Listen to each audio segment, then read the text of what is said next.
और दोस्तों, आप सभी का स्वागत है एनआईटी एजुकेशन पॉइंट की इस यूट्यूब के चैनल में। आज हम सभी 31वीं पेशी में पूछे गए क्वेश्चनों का एनालिसिस करेंगे। इसके पिछले वीडियो में हम लोगों ने 30 क्वेश्चनों का एनालिसिस किए थे। आइए आज हम 31वें क्वेश्चन से स्टार्ट करते हैं। तो चलिए, 31वां क्वेश्चन है आपके सामने। लोकसभा के सचिवालय स्टाफ की नियुक्ति शक्ति निहित है। तो इसका राइट जवाब आपका कमेंट सेक्शन में हो जाएगा ऑप्शन नंबर डी, यानी लोकसभा अध्यक्ष से परामर्श उपरांत राष्ट्रपति में। तो ऑप्शन नंबर डी को राइट करेंगे। नेक्स्ट बढ़ेंगे क्वेश्चन को। क्वेश्चन नंबर 32 कह रहा है, भारत का महान्यायवादी है, राष्ट्रपति को विधिक मामलों में परामर्श देता है। राइट ऑप्शन हो जाएगा आपका ऑप्शन नंबर ए। अगला क्वेश्चन है आपके सामने। क्वेश्चन नंबर 33, भारतीय संविधान के विभिन्न सूचियों के निम्नलिखित विषयों पर विचार कीजिए। निम्नलिखित में से कौन से विषय समवर्ती सूची में आते हैं? तो इसका राइट जवाब हो जाएगा ऑप्शन नंबर बी, ए और 4, यानी वन्य जीवों की सुरक्षा, और चौथा है मूल्य नियंत्रण। ये आपको भारतीय संविधान के विभिन्न सूचियों के निम्नलिखित विषयों पर विचार, यानी निम्नलिखित में से कौन विषय समवर्ती सूची। तो आपका राइट जवाब हो जाएगा वन्य जीव की सुरक्षा और मूल्य नियंत्रण। अगला क्वेश्चन है क्वेश्चन नंबर 34, निम्नलिखित में से कौन सा नीति निर्देश तत्व गांधीवादी सिद्धांत के अनुरूप नहीं है? तो ऑप्शन नंबर हो जाएगा सी, इसका राइट जवाब समान नागरिक संहिता और काम का अधिकार, जो आपको गांधीवादी सिद्धांत के अनुरूप नहीं है। अगला क्वेश्चन है क्वेश्चन नंबर 35, करें निम्नलिखित में से कौन सा युग्म सुमेलित नहीं है? तो सुमेलित की बात कर रहा है तो इसमें अनुसूचित क्षेत्रों का प्रशासन यानी 6ठी अनुसूची में नहीं है, बल्कि चौथी अनुसूची में है। आप लोग कमेंट सेक्शन में इसका जरूर जवाब दीजिएगा। अगला क्वेश्चन है क्वेश्चन नंबर 36 का है, केंद्रीय सरकार के बारे में निम्न कथनों पर विचार कीजिए। तो इसमें राइट जवाब आपका हो जाएगा ऑप्शन नंबर बी, यानी केवल 2 सही है। प्रत्येक मंत्री को मंत्रालय राष्ट्रपति द्वारा प्रधानमंत्री के परामर्श पर आवंटित किया जाता है। अगला क्वेश्चन है क्वेश्चन नंबर 37, कह रहा है कि राज्य विधायिका की कार्यवाही के बारे में क्या सत्य है? तो इसमें ऑप्शन हो जाएगा ऑप्शन नंबर बी, यानी विधायिका में कार्य केवल राज्य की सरकारी भाषा में अथवा हिंदी अथवा अंग्रेजी में निष्पादित किए जाएंगे। अगला क्वेश्चन है आपके सामने क्वेश्चन नंबर 38, भारतीय संविधान मौलिक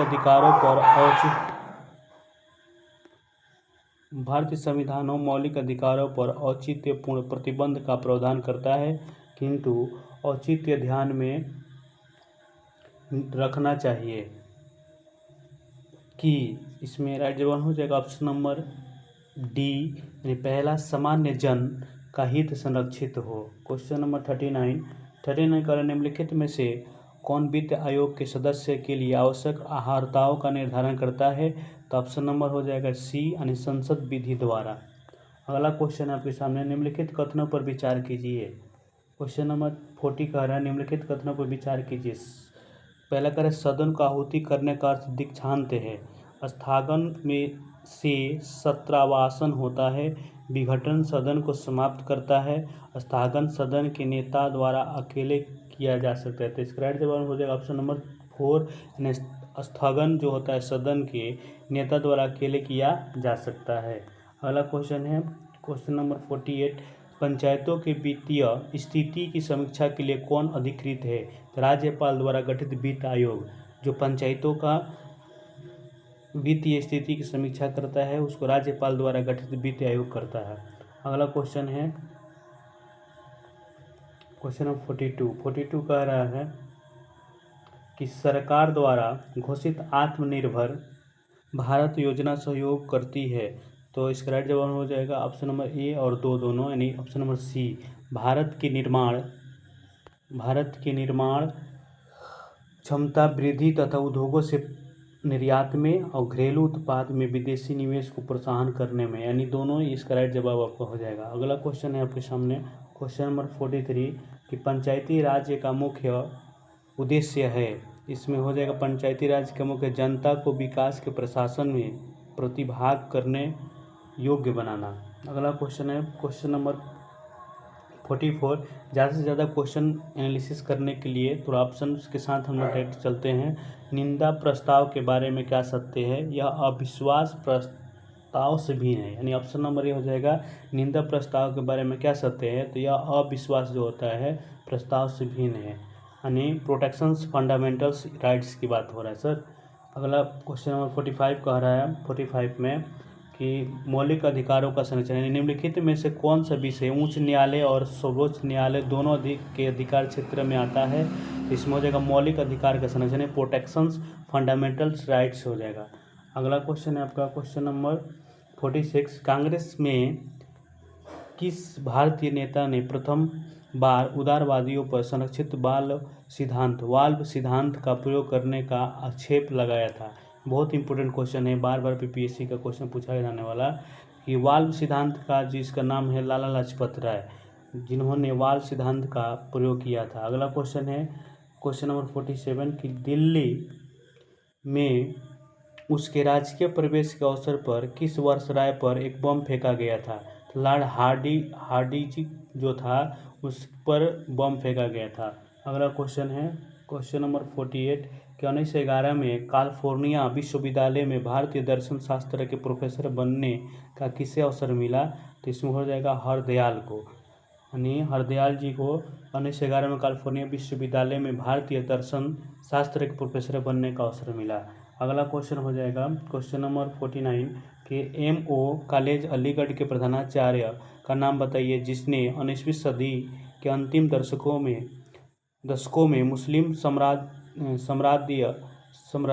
सांप्रदायिकवाद को बढ़ावा दिया था। तो इसमें हो जाएगा थियोडोर बैंक ने।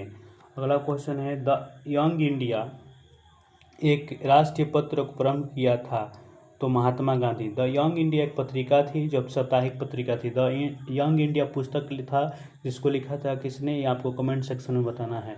और द न्यू इंडिया किसके द्वारा संपादित किए गए थे, ये भी आपको कमेंट सेक्शन में बताना है। अगला क्वेश्चन है क्वेश्चन नंबर 51। मैजिनाट रेखा किन देशों के बीच विद्यमान है? तो फ्रांस एवं जर्मनी। मैजिनाट रेखा किन देशों के बीच विद्यमान है? तो फ्रांस एवं जर्मनी। राइट जवाब का ऑप्शन नंबर ए हो जाएगा। 31वीं बीपीएससी में पूछे गए सभी क्वेश्चनों का आप एनालिसिस कर रहे हैं। अगला क्वेश्चन है 52।